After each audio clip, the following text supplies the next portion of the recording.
5 seconds to go.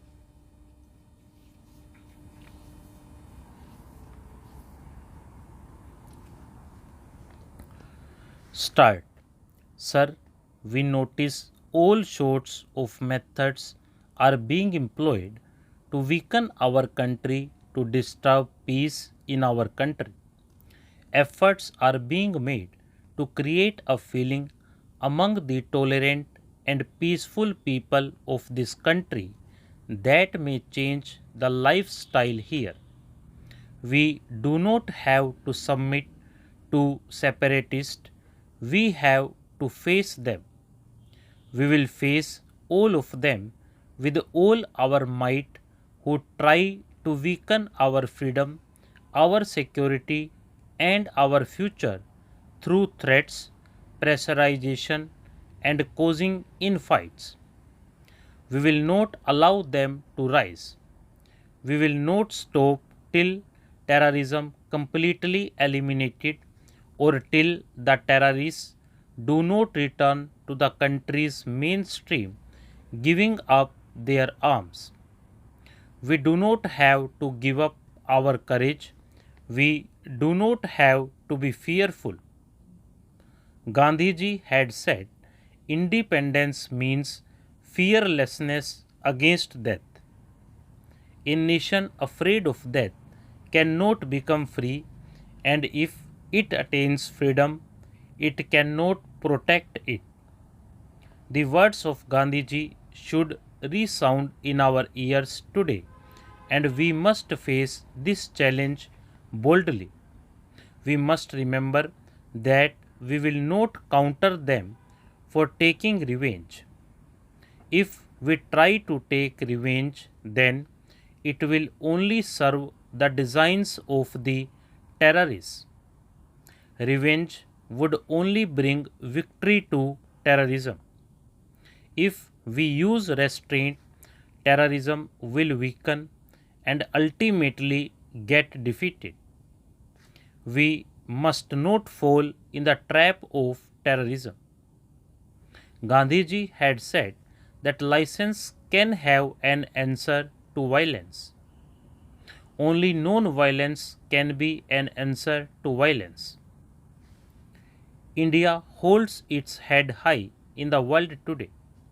The voice of India is heard in the world with respect. Why? How is it that a country which was a slave poor till 50 years ago, and about which people used to think that it would never stand on its own and could not safeguard its freedom, now speaks out in such a strong voice? It has been possible because we moved forward, taking with us the concepts of Gandhiji, principles of Panditji, and the path shown by patriots. We have learned to speak fearlessly. We have learned not to submit under pressures. We have learned to move forward on the path of non-violence with courage and facing the challenges boldly. We launched a movement against the atomic weapons in the world during the last 50 years. Today, many powerful countries are attracted towards it, which is dangerous for the whole population of the universe. The feeling that Gandhiji and Panditji had brought to the fore before our independence is now spreading throughout the world after 40 or 50 years. It is just insanity that we continue to manufacture weapons while the available weapons alone can extinguish the entire world 50 times. It is really madness that 15 to 20 million rupees are spent every minute in the world on arms race. Even a small fraction of it can help a lot in eradicating poverty, diseases, and unemployment. Today, India is paying attention to these things. We are paying attention to human rights and human dignity. South Africa, where Gandhiji had started his first satyagraha, is still reeling under slavery. The flag of freedom has not still gone up there. It is shameful that 100 years have passed, hundreds and thousands of freedom fighters have offered sacrifices, including their lives, and the place from where the flame of freedom rose is still under slavery.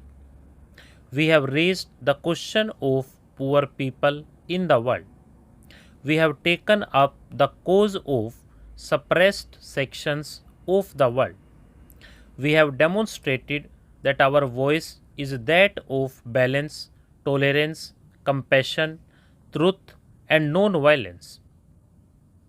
Last month, we signed an agreement in Sri Lanka, an agreement that proved the righteousness of our policy, which demonstrated that the impact of our foreign policy is good and that India was moving on the right path.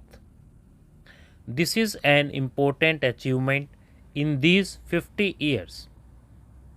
The latest agreement that we have reached and signed has brought peace and cooperation in Sri Lanka. This has strengthened the cause of peace and cooperation in the entire region.